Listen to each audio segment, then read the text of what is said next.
Imagine waking up tomorrow and realizing your memories aren't yours.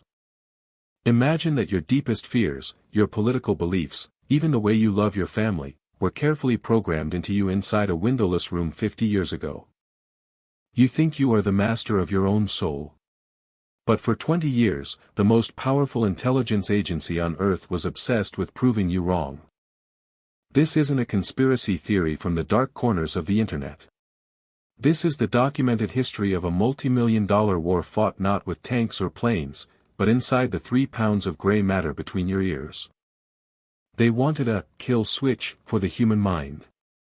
They wanted to know if they could strip you down until you were nothing but a blank slate, a tabula rasa, so they could write a new person over your old one.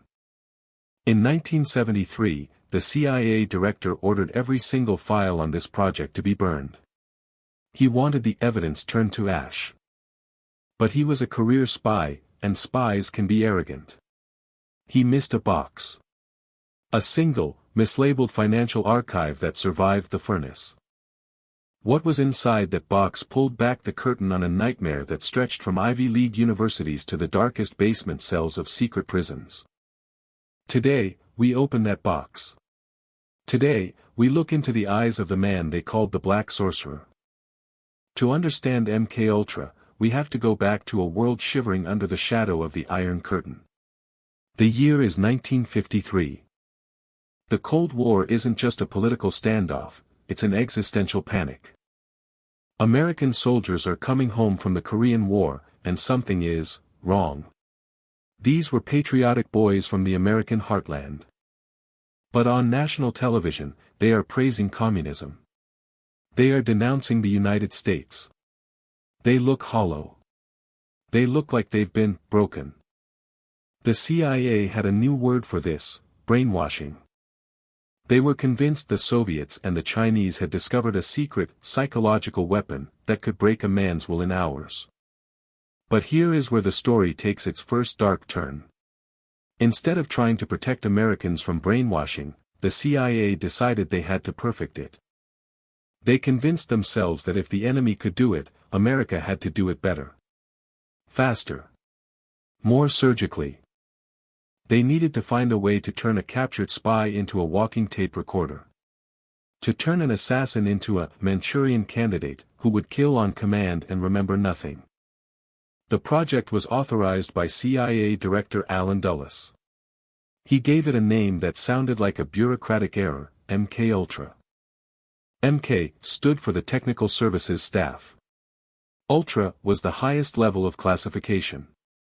But they didn't just have a plan, they had a blank check and a hunger for results. They just needed a man who was brilliant enough, and cruel enough, to lead the way. His name was Sidney Gottlieb. If you saw him in his everyday life, you'd never suspect he was the most dangerous man in America. He lived on an eco-farm in Virginia. He drank goat's milk. He spent his mornings weeding his garden. He had a club foot and a stutter. But inside the halls of Langley, they called him the Black Sorcerer. Gottlieb wasn't a soldier, he was a chemist with a dark imagination. He wasn't interested in traditional torture. Pain is messy, and pain is unreliable. Gottlieb wanted something more clinical. He wanted a crowbar for the human ego. And in 1953, he found it. A tiny, colorless, tasteless molecule discovered by a Swiss chemist a decade earlier, LSD-25. Back then, almost no one knew what LSD was. But Gottlieb saw it as a miracle weapon. He believed that if you gave enough of this stuff to a man, his reality would shatter like a mirror hit by a sledgehammer. And once that man was shattered, Gottlieb believed he could pick up the pieces and glue them back together in any shape he wanted. He didn't start with enemies. He started with his own people. Gottlieb began dosing his fellow CIA agents without their knowledge. Imagine being a high-level intelligence officer sitting in a staff meeting. You take a sip of your coffee. 10 minutes later, the walls start to breathe. The person sitting next to you turns into a demon. Your entire sense of self dissolves into a screaming void. Gottlieb would sit in the corner, taking notes. He'd watch his colleagues sob in terror or laugh hysterically for 12 hours straight.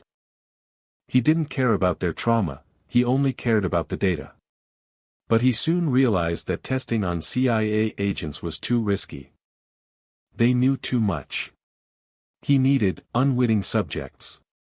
He needed people that the world, in his mind, wouldn't miss. This is where the scale of MKUltra becomes truly staggering. Gottlieb didn't just run one lab. He turned the entire United States into a giant, secret laboratory. He used CIA front companies to funnel millions of dollars into 80 different institutions. Ivy League universities like Harvard and Stanford were on the payroll. Hospitals, prisons, and even orphanages became testing grounds. The subjects weren't volunteers. They were terminal cancer patients who were told they were getting new medicine. They were heroin addicts who were promised drugs if they participated in clinical trials. They were prisoners who were told they could get early parole if they just sat in a room and listened to a tape for 24 hours a day. In one of the most horrific cases, a prisoner was kept on LSD for 174 days straight. Think about that. Nearly half a year without a single second of reality. His mind wasn't just broken, it was pulverized. But Gottlieb was frustrated. The drugs were powerful, but they were unpredictable. Some people became more resistant. Others went permanently insane before they could be programmed. He needed a more controlled environment. He needed a place where he could combine drugs with the most primal human desires. He needed San Francisco. And he needed a house that no one would ever suspect. Before we step inside that house, we have to ask, why did no one stop him? Why did the most brilliant minds in American science help a man who wanted to destroy the human soul? We're just getting started. If you thought the labs were dark, wait until you see what happened behind the two-way mirrors of Telegraph Hill. By 1955, Sidney Gottlieb's ambition had outgrown the sterile white walls of the CIA's laboratories. He realized that if he wanted to see how mind control worked in the real world, he had to take the experiment to the streets. He needed a place where social rules didn't apply. A place where the victims would be too ashamed to ever go to the police. He chose San Francisco. Specifically, a house at 225 Chestnut Street on Telegraph Hill. To the neighbors, it looked like a standard apartment for a young professional. But inside, the CIA was building a theater of the macabre. They called it Operation Midnight Climax. The agency hired a colorful U.S. federal narcotics agent named George White to run the operation. White was a man who loved the shadows. He didn't have a background in science, he had a background in catching drug dealers. He furnished the apartment with French-themed posters, bedroom sets, and one crucial feature, a large two-way mirror. Behind that mirror was a small room equipped with recording equipment and a refrigerator full of chilled martinis. This was where CIA agents would sit, sipping drinks, watching through the glass like spectators at a play. The talent for this operation were local sex workers. The CIA paid them to lure men back to the apartment, men from all walks of life. Businessmen, sailors, tourists. Once they were inside, the women would surreptitiously dose their drinks with high-grade LSD. Think about the sheer coldness of this setup. These men weren't soldiers. They weren't spies. They were just citizens looking for a night of company. Suddenly, within minutes, their entire world would begin to liquefy. They would experience the most terrifying psychological breakdown of their lives, trapped in a room with a stranger, while government agents watched and took notes on their every scream and hallucination. Gottlieb and White wanted to know, could a man be coerced into giving up a state secret while he was under the influence of a psychedelic? Could he be blackmailed if the agency filmed the encounter? For nearly a decade, the CIA ran these safehouses in San Francisco and later in New York City. They spent years watching hundreds of unwitting Americans lose their minds. There were no doctors on site. No medical safety nets. If a subject had a heart attack or a permanent psychotic break, they were simply ushered out the door and abandoned on the sidewalk. George White later wrote a letter to his superiors about his time running the project. He didn't express regret. He said, and I quote, "It was a laboratory, but it was also a playground. Where else could a red-blooded American boy lie, kill, cheat, steal, and deceive with the sanction of the highest authority?" That was the mindset. The highest authority had given them a license to destroy souls. But as the doses got higher, the project was about to claim its most famous victim. Not a stranger off the street, but one of their own. It was November 1953, at a secluded retreat in the Maryland woods called Deep Creek Lake. A group of CIA and Army scientists had gathered for a weekend of shop talk. Among them was Frank Olson. Frank Olson was a brilliant man. A civilian biochemist working for the Army's biological warfare labs at Fort Detrick. He wasn't a victim of society, he was a patriot who had spent years helping the military develop ways to defend against toxic weapons. But lately, Olson had been troubled. He had traveled to Europe and seen things, interrogations, perhaps, that had shaken his conscience. He wanted out of the secret world. Sidney Gottlieb saw Olson's doubt as a security risk. A man who wants to leave a secret program is a man who might talk. On the second night of the retreat, Gottlieb poured a round of Cointreau for the group. He didn't tell them that he had spiked the bottle with a massive dose of LSD. Olson drank. Within 20 minutes, he became agitated. Paranoid. The drug didn't bring him enlightenment, it brought him to the edge of an abyss. He spent the rest of the retreat in a state of near catatonia, convinced that the people he worked with were his enemies. The CIA realized they had a problem. Olson wasn't recovering. They took him to New York City, ostensibly to see a psychiatrist who was also cleared for MKUltra secrets. They checked him into the Statler Hotel, room 1322, on the 13th floor. He was accompanied by a CIA escort named Robert Lashbrook. On the night of November 28, 1953, at approximately 2:30 in the morning, Frank Olson went through the closed window of his hotel room. He crashed through the glass, falling 13 stories until he hit the pavement of 7th Avenue. He died almost instantly. The CIA's response was a masterclass in deception. They told Olson's family that he had suffered a sudden nervous breakdown due to work stress and had committed suicide. They hid the fact that he had been drugged. They hid the fact that he was under CIA surveillance at the moment he fell. For 22 years, the Olson family lived with the crushing weight of a lie. It wasn't until the 1975 Rockefeller Commission investigation that the truth about the drugging finally leaked out. The family was shocked. They realized that Frank hadn't just snapped. He had been pushed into a state of chemical psychosis by his own colleagues. But the story gets darker. In 1994, Frank's son, Eric Olson, had his father's body exhumed for a private autopsy. The forensic pathologist, James Starrs, found something the original report had missed. There was a large hematoma on Frank's forehead, a bruise that had occurred before he hit the ground.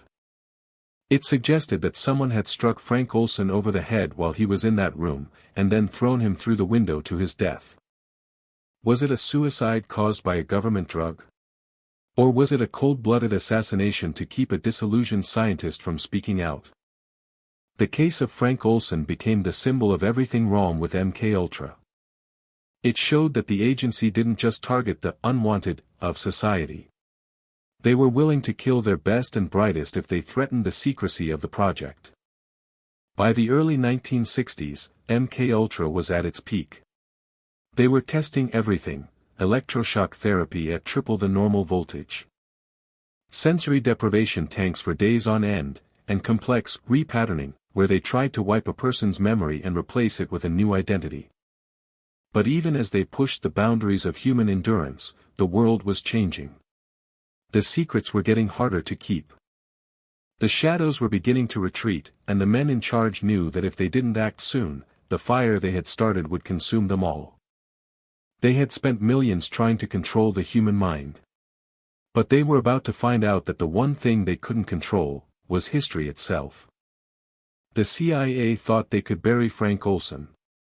They thought they could pay off the midnight climax witnesses and walk away. But as the 1970s approached, a wave of scandals was about to hit Washington. The family jewels were about to be exposed. Director Richard Helms knew the end was coming. He knew the furnace was the only way out. But as we're about to see in our final act, the fire didn't burn everything. And what survived was more terrifying than the project itself. Because the technique Sidney Gottlieb perfected didn't disappear with the files. They just evolved. By the early 1970s, the atmosphere in Washington, D.C. had turned toxic. The Watergate scandal was unraveling, and for the first time in history, the American public was pulling back the curtain on the deep state. Journalists were sniffing around, and congressional committees were being formed to investigate the intelligence agencies. Inside the CIA, panic had set in. The man at the center of the storm was Richard Helms, the Director of Central Intelligence. Helms was a career spy, a man who believed that the survival of the agency was more important than any law. He knew that if the files on MKUltra ever saw the light of day, it wouldn't just be a scandal, it would be the end of the CIA. In January 1973, just before he was pushed out of his role, Helms issued a command that would echo through history. It was a simple, verbal order: burn it all. He sent the order to the technical services staff. He wanted every notebook, every laboratory ledger, every recording, and every transcript of Sidney Gottlieb's 20-year reign of terror to be fed into the industrial incinerators at Langley. He wanted to turn 20 years of human rights violations into harmless gray ash. For a while, it seemed like the fire had worked. When the Church Committee, a massive Senate investigation into intelligence abuses, began its work in 1975, they found almost nothing. They found empty folders. They found redacted names. They found a wall of silence. But Richard Helms made one fatal mistake. He was a master of secrets, but he didn't understand bureaucracy. In 1977, a budget officer at the CIA was doing a routine audit of old financial records. He stumbled upon 7 boxes that had been mislabeled and sent to a different storage facility. These boxes didn't contain scientific reports. They contained receipts, expense reports, travel vouchers. While Helms had burned the results of the experiments, he had forgotten to burn the paper trail of the money. When investigators opened those boxes, the scale of MKUltra finally exploded into the public eye. It wasn't just a few rogue agents in a basement. The receipts showed that the CIA had funded 149 separate subprojects. They had funneled money into 80 different institutions, 44 universities, 12 hospitals, and 3 prisons. The names on the checks were the elite of American society. Doctors who had taken the Hippocratic Oath were secretly on the CIA's payroll, drugging their own patients. University professors were using their students as lab rats for a project they knew was illegal. The Black Sorcerer, Sidney Gottlieb, was finally called to testify. But even then, the system protected its own. He was granted immunity from prosecution in exchange for his testimony. He sat before the Senate and admitted to the drugging, admitted to the deaths, but he never expressed a single moment of regret. He claimed it was all necessary for the national interest. The project was officially shuttered. The public was told that the nightmare was over. But as we look at the world today, we have to ask, did they really stop because they had a change of heart? Or did they just find a more efficient way to build the Manchurian Candidate? This is the part of the story that the history books don't want to talk about. We like to think of MKUltra as a relic of the Cold War, a strange, dark chapter involving LSD and 1950s scientists. We tell ourselves it's over. But think about it from the CIA's perspective. Sidney Gottlieb's biggest frustration wasn't that mind control was impossible. His frustration was that LSD was too unpredictable. Chemistry was messy. One subject would become a puppet, but the next would go permanently insane. In the decades since MKUltra ended, science hasn't stopped. It has evolved. The CIA realized they didn't need to dose your drink with a chemical to control your perception. They realized they could achieve the same results, isolation, repetition, and psychological breakdown, using something far more subtle, data and algorithms. Think about the principles of MKUltra. First, isolation. Gottlieb found that a person is easiest to break when they are isolated from their support systems. Today, the digital world does this for us. We are siloed into echo chambers where we only hear what the algorithm wants us to hear. Second, repetition. MKUltra used psychic driving, looping tapes played for 24 hours a day to override a subject's thoughts. Today, we call this engagement. We are fed a constant loop of short-form videos and headlines designed to trigger dopamine and cortisol. It's the same technique, just delivered through a screen instead of a headset. Third, depersonalization. The goal of MKUltra was to strip away a person's identity. Look at the modern landscape of social media, the way we are reduced to data points, the way our attention is harvested and sold to the highest bidder. They don't need to kidnap you off the street anymore. They don't need a safe house in San Francisco. You carry the laboratory in your pocket. You check it every morning. You dose yourself with the dopamine hits and the outrage loops every time you unlock your screen. The technique Sidney Gottlieb perfected, the understanding of how to exploit human fear and desire, didn't disappear with the files in 1973. They were absorbed into the very fabric of our modern information age. The Black Sorcerer didn't die, he just went digital. We are living in the ultimate MKUltra experiment, and the most terrifying part is that we are the ones paying for it. Think about your own screen time today. Do you feel in control, or do you feel like a subject in an experiment you never signed up for? Drop a truth in the comments if you've seen the strings. I read every single one. Sidney Gottlieb died in March 1999. He spent his final years in a quiet home in Virginia, tending to his goats and practicing yoga. He was never charged with a crime. He never spent a day in a cell. He took the majority of his secrets to the grave, protected by the very agency that allowed him to play God with American lives.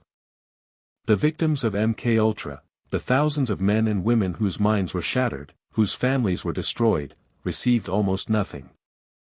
No public apology from the CIA, very little financial compensation. Most were left to live out their lives in the shadows, haunted by memories they couldn't trust. But their legacy is a warning for us today. History is not just a collection of dates and names. It's a map of power. And the map of MKUltra shows us that there are no limits to what power will do to maintain control. It shows us that the most valuable territory in the world is not land or oil, it's the 3 pounds of gray matter inside your skull. Personal sovereignty is the last frontier. If you don't own your mind, who does? The files may have burned, but the truth remains. We have to be the ones to find it. We have to be the ones to remember. Because the past isn't dead. It isn't even past. It's just waiting for the next generation to wake up and see the strings. I'm your host, and you've been listening to the hidden history of the world. If this story made you look at your world a little differently today, then we've done our job.